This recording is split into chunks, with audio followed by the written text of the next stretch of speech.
Kumusta mga bro? May iikutan tayong bagong motor ngayon. Pero bago yan, gusto ko muna magpasalamat sa Skygo Ormoc Branch, lalo na kay Sir Rocky, sa pagbayag nila na i-review natin tong motor na to.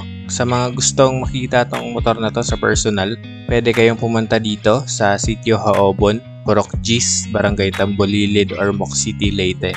Kung gusto nyo munang tumawag, may phone number din na ilalagay ko sa screen. At meron din silang Facebook page kung gusto nyo mag-chat.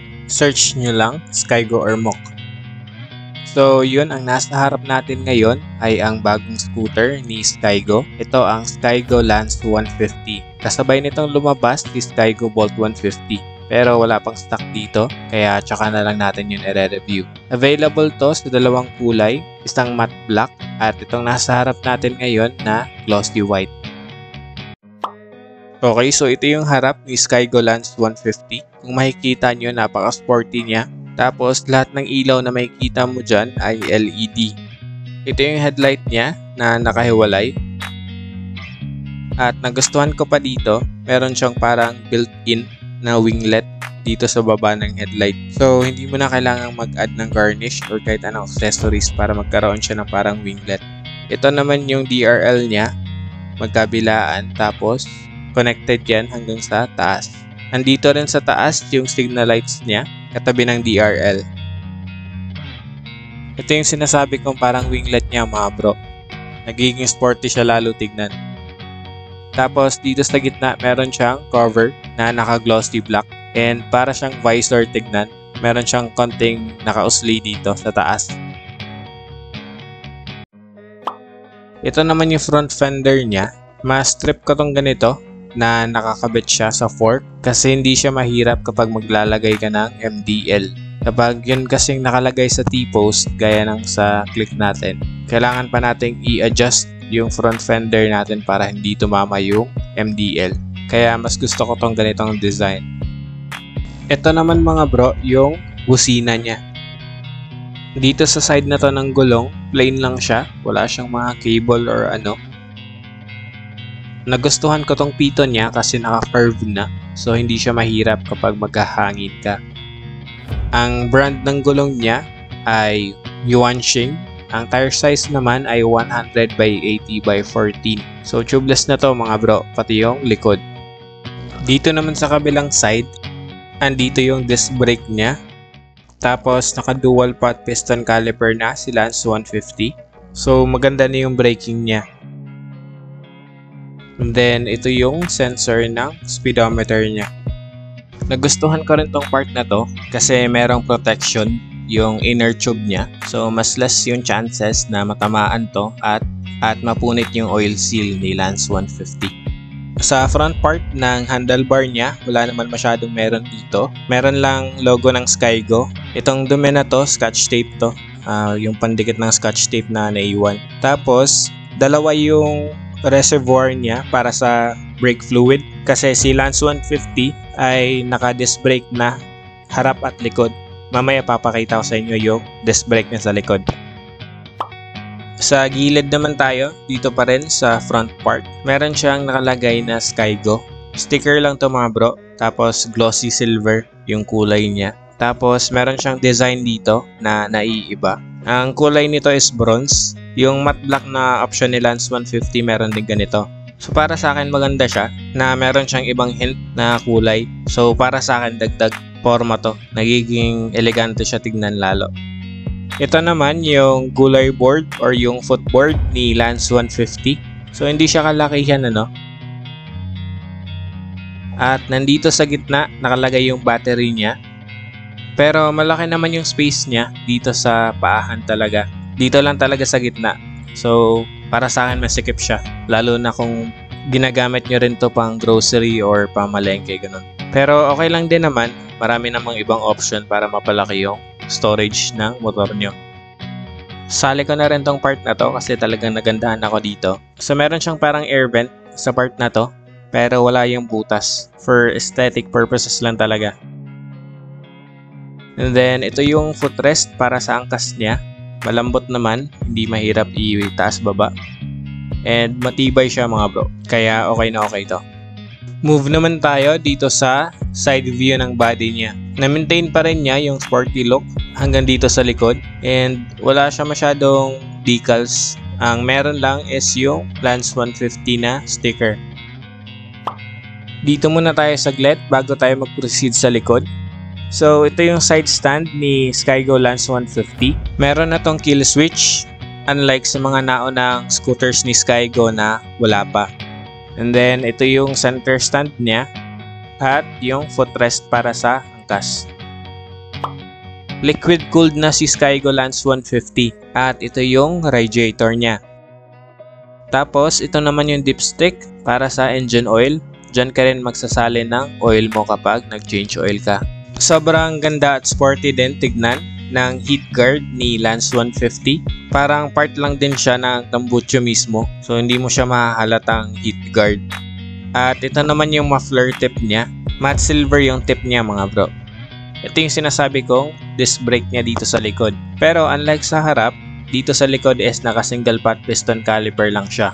Sa harap kasi dual pot yon. Pero okay pa rin. Maganda siya kasi naka disc brake na.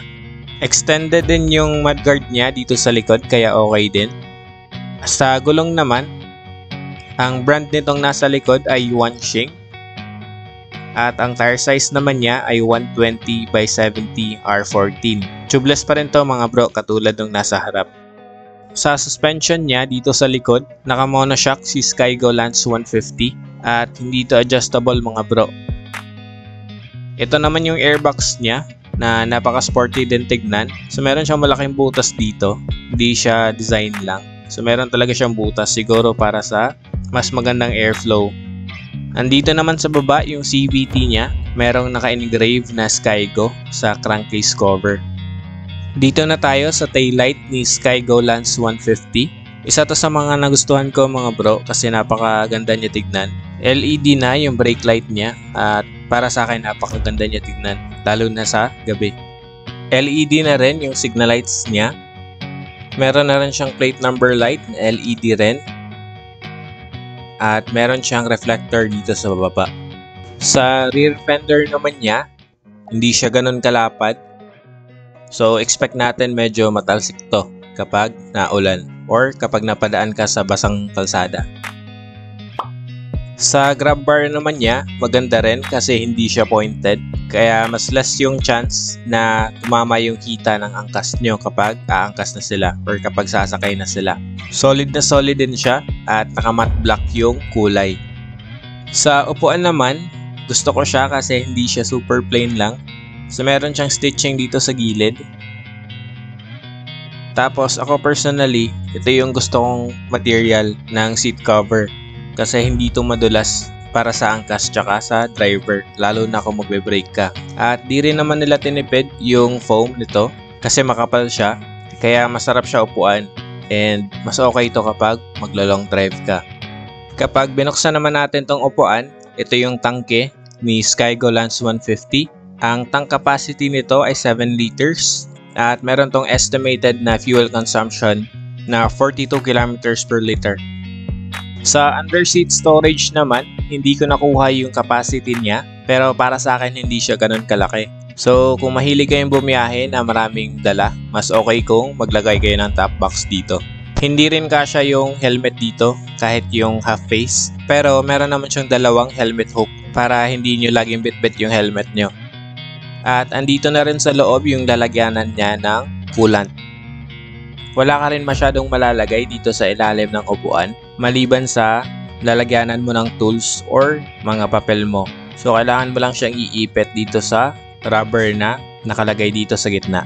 Pero para sa akin, enough naman na yung storage space ni Lance 150. Kung ikukumpara mo siya sa ibang mga motor, yung iba pa nga mas maliit or yung iba wala ang storage space para sa mga gamit nila. Kaya okay na ako sa ganito, lalo na kung bahay trabaho lang din naman yung paggagamitan ko kay Lance 150. Kapag maglo-long ride naman, pwede naman kayo maglagay ng top box or magdala ng bag.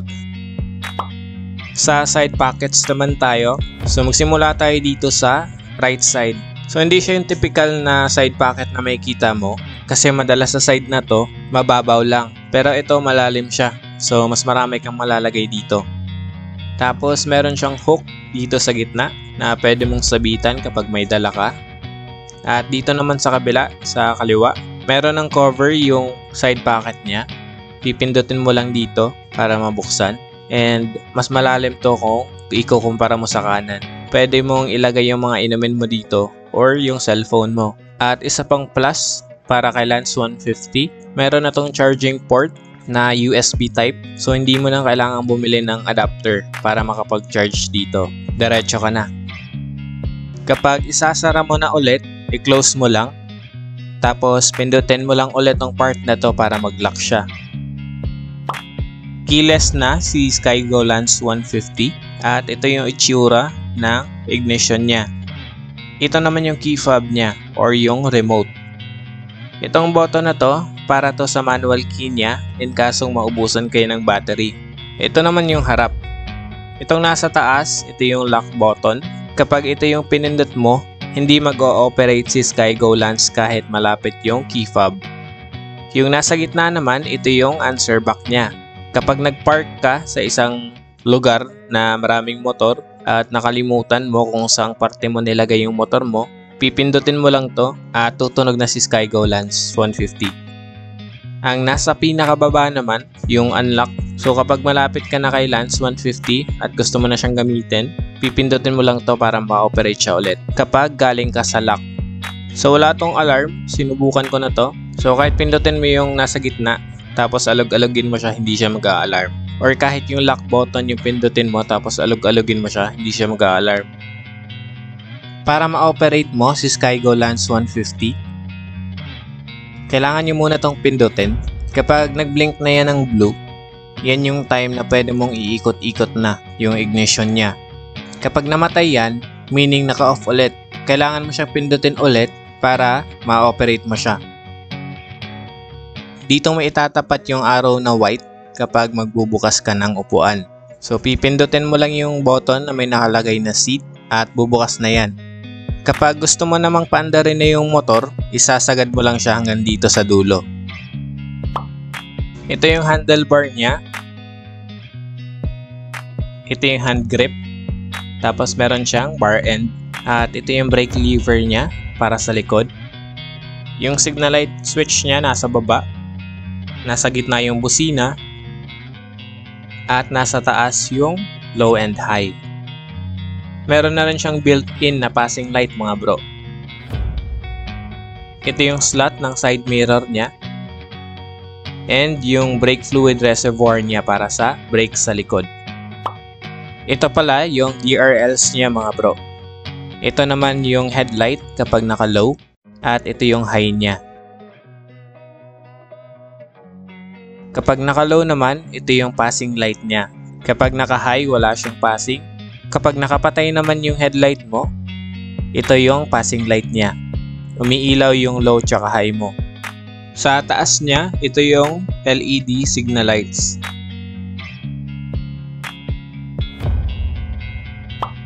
Okay, balik tayo dito. So ito yung hand grips, tapos yung bar end, yung brake lever para sa front brake. Ito naman yung starter niya. At itong nasa gitna, ito yung switch ng ilaw. So ito yung off. Ito naman yung para sa DRL. At ito yung para sa headlight. Meron na rin tong idling stop system or stop and start system. Namamatay na yung makina niya pag mapapahinto ka ng ilang seconds. Tapos aandar ulit kapag pinihit mo yung throttle. Ito yung slot para sa side mirror at yung brake fluid reservoir para sa front brake.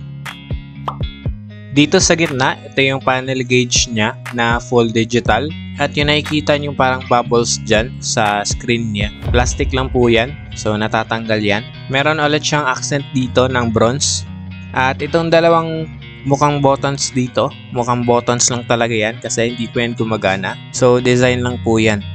Okay, buksan naman natin yung panel gauge niya.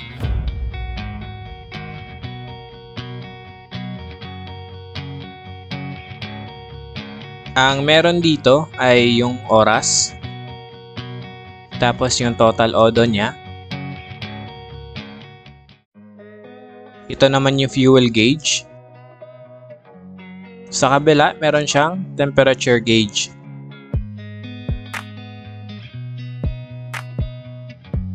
At nakailaw tong check engine niya kapag hindi pa nakaandar yung makina. Kapag pinaandar mo na, nawawala na yan. Dito sa babang corners naman, magkabilaan, andito yung tachometer. So, umaangat yan kapag nagre-rev kayo. At syempre, yung nasa gitna, yan yung speedometer niya na naka-set to kilometers per hour. Check naman natin yung ibang indicators niya. Try natin yung signal lights. Ito yung sa kaliwa. At ito naman yung sa kanan. Ito naman yung indicator niya pag nag-high ka. Kapag passing naman, magbe-blink lang yan. Yung green naman na to, ito yung indicator kapag naka-on yung yung park light mo or yung headlight mo. Mawawala lang yan kapag pati yung park light mo ay naka-off. Pagdating naman sa legroom, okay naman siya. 5'6" yung height ko and nakakagalaw naman ako ng maayos. Malayo naman yung tuhod ko sa bandang harap ng motor. So okay siya. And then kapag naka-center stand ka, medyo tingkayad ako. Pero pag nakababa naman yun, lapat naman yung mga paa ko. Ayun mga bro, sa presyo naman tayo. Ang cash price ni Skygo Lance 150 ay 95,000 pesos. Ang SRP naman niya kapag nag-installment kayo ay 97,000 pesos. Kapag nag-down naman kayo ng 3,000 pesos, ang monthly nyo sa 36 months or 3 years ay 4,841. Sa 24 months naman or 2 years, 6,258. Sa 12 months naman or 1 year ay 10,298. Kapag pinili nyo naman yung zero down payment, ang option nyo lang ay 6 months, 18 months at 30 months. At ito yung magiging monthly nyo. Sa 6 months ay 19,376. Sa 18 months ay 7,676. At sa 30 months ay 5,402. Kapag nagbayad kayo on or before sa due date nyo, meron kayong rebate na 200 pesos. Yung freebies nyo kapag kinuha nyo tong motor na to ay isang helmet, isang sweatshirt, tools, warranty, at 3 years LTO registration. Para sa akin, sulit na tong presyo na to para sa specs na meron siya. Pero again, depende pa rin yan sa inyo kung ano yung mas prefer nyong kunin. Ayan mga bro, dito nagtatapos ang ating walk around review kay Skygo Lance 150. Maraming salamat sa mga tumapos ng video na to. At kung meron kayong motor na gusto nyong i-review natin sa channel, i-comment nyo lang sa baba. Yun lang mga bro, at sa susunod ulit.